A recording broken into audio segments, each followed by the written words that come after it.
Alright guys, TacticalRab back again today. Hope you're all doing well and enjoying your day so far. And with Twitch earnings being leaked significantly yesterday, there's certainly some Call of Duty names here to dive into over the coming minutes. But also, Illy and Dashy potentially looking at the sniper duo next year that might make OpTic Dallas particularly scary in Search and Destroy. Very much intrigued to get your thoughts on all this stuff in the comment section below. Like if you guys enjoyed the video, subscribe if you're new as always. I would greatly appreciate it. Really gives to the channel. Thank you very much indeed for doing that. First of all, this of course, Twitch.tv, massive leak yesterday. If you guys haven't yet changed your Twitch passwords, and maybe I went through and changed the passwords of like the accounts connected to my Twitch, like my Amazon and stuff like this, just in case. I don't really know, like a classic leak really. Like Twitch just seemed to, I think they were kind of joking on the timeline about Facebook being down a couple of days ago, and now all of a sudden everything is going wrong. But anyway, still, this is initially what came out, and there was some talk about the earnings of some of the players, or at least some of the top Twitch streamers, which I'm not really sure is a surprise to so many people. Like if you've got 15,000 subscribers and you're a partner streamer, you're making $3.50 per subscriber. You're making like what is that, 42.5 grand or something per month. That's not too bad.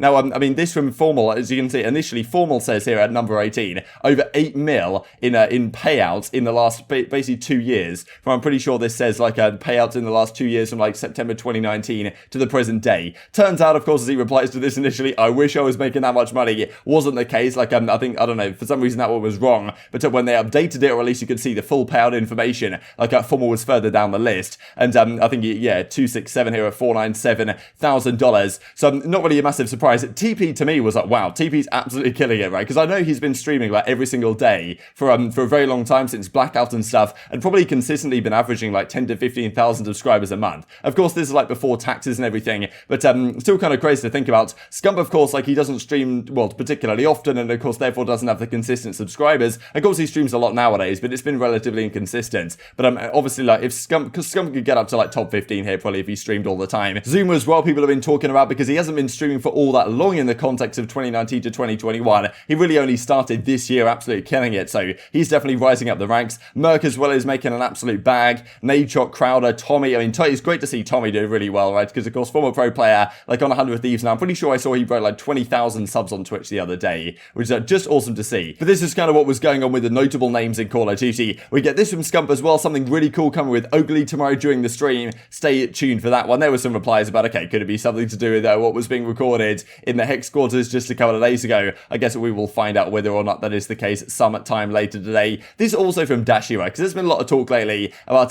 Call of Duty players and Valorant players and like PC versus controller. What's easier? Like, are you going to put players who play on controller in your top 10 of all time that Myth was kind of talking about? And I do wonder whether some of these controller pros, because so many of these controller pros are also nasty on keyboard and mouse and are just so gifted as players, like as just esports players in general, that they probably could make some sort of transition. I mean, you can see right here, Dashy was going for Radiant, right, the highest rank in Valorant. I think he had some sort of PC crash when he was having a great game in Valorant, but at the end of the day, he does still get Radiant, which is still kind of incredible. Like so many pro players that maybe could make it in the keyboard and mouse space as well if they really needed to. And that kind of is a question, right? If the CDL and Activision ever do say, kind of like how Halo are doing, that yes, keyboard and mouse are also allowed in competitive play in addition to the controller. I hope that's not the case, but if it does happen, I wonder how these pros would still try and compete in those scenes. As Scump then says, so now you're going to play Warzone with me, right? Let's get a session tomorrow after Dashy has completed the aim of his grind, I suppose. This from Los Angeles Guerrillas, of course, we saw Slasher and Dashy have, they're a bit of a conflict they had when they were on the team together in OpTic in Los Angeles back in Modern Warfare. But yeah, they are getting ready to go. I think Slasher's been out here in LA getting some content stuff ready to go, and then he's going to be on the flank sometime next week or something. I'm pretty sure Zuma was saying last night. But yeah, this is the squad going into next year. Cool to see them getting stuff together. Definitely been stepping up their game massively, Los Angeles Guerrillas, not only in terms of the roster, but also in terms of content, bringing aBeZy on. What they're doing on their YouTube is great to see. So yeah, so many spicy storylines really with this team in Los Angeles Thieves and other rosters as well, like going into next year. This though from Illy, I mean, this of course has been a pretty widespread discussion within the scene as of late.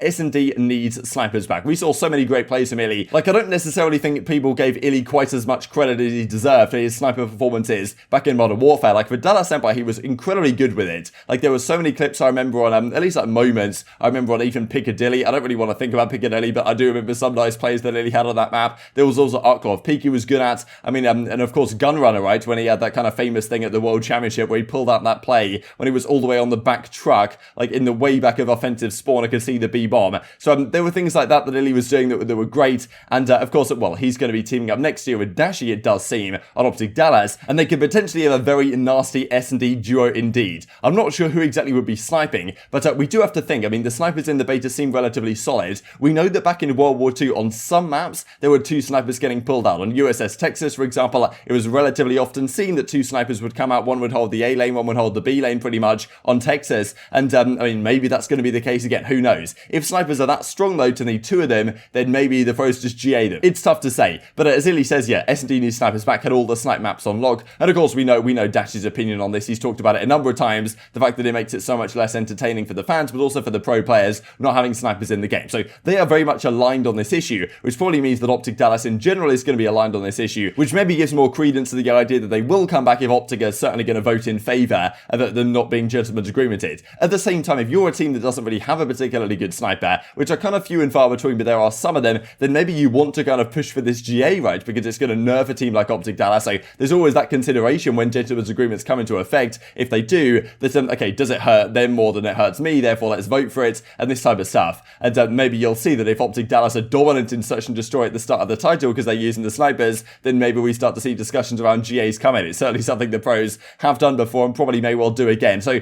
there was some talk about this, of course, from Paul X. I mean, with this discussion, of course, we're not really sure if he's going to go anywhere next year, if he's going to make it a spot work on a starting team. But this, of course, the X50 here on Octane Peak, and this is kind of how Illy would do it as well, using this kind of default scope and doing some pretty nasty shots. But yeah, he's certainly talking about it, and there was some discussion on the flank last night about exactly how some of these teams could work in search and destroy. This rumoured New York squad, of course, about Clayster, Crimsix, Hydra, and Neptune. How good are they going to be in search and destroy? But also, how good are this OpTic Dallas rumoured team going to be in search and destroy? Because on paper, Scump, Shotzzy, Illy, and Dashy is a nasty search and destroy team, especially with snipers in play. And well, of course, search and destroy has really been the downfall. Well, not necessarily the downfall in the entirety of OpTic history, but certainly like in most titles, even the OpTic Dynasty, that was not their best game mode, right? They weren't the best at search and destroy. They dominate the respawns, but nowadays you need to be a very solid S&D team if you want to win stuff. And OpTic didn't really have that last year, and maybe this is the step that they're going to take in the right direction. You know what it is for Clay and Crim? I think they work best together.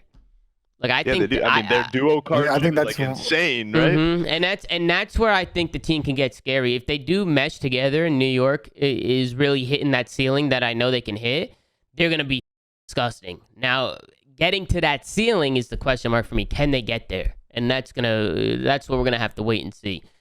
We've talked a lot, Tom, about all these teams in the context of like what we think from Respawn. From an S&D perspective, I think these are some like very interesting squads like in that game mode. Like if there's snipers back, I really like this Dallas OpTic team in S&D. Like they're gonna have no problem getting picks. And Clay and Crim in their duo, when their teams are always going to be disciplined in S&D. So definitely curious in that game mode for both those teams, which one might be the better S&D team. That of OpTic and New York? New York, yeah. I don't know, man. I think it's much tougher than you might think. I mean, Bruce, Inder, Shotzzy, and Scump and S&D sounds deadly to me. It does. That's a good S&D team, in my opinion. I don't know who's gonna be calling the shots. I'm guessing Inder's gonna be calling a lot of it, and I feel like that's when Inder's in his element. When Inder can get in a zone where, just like the 3v3 tournament chow or some shit. You ever watch Inder play those? He's very talkative. He's always doing weird, calling weird plays. I think if he really can step up and be a leader here, I can see that team being better in S&D. But it's tough too.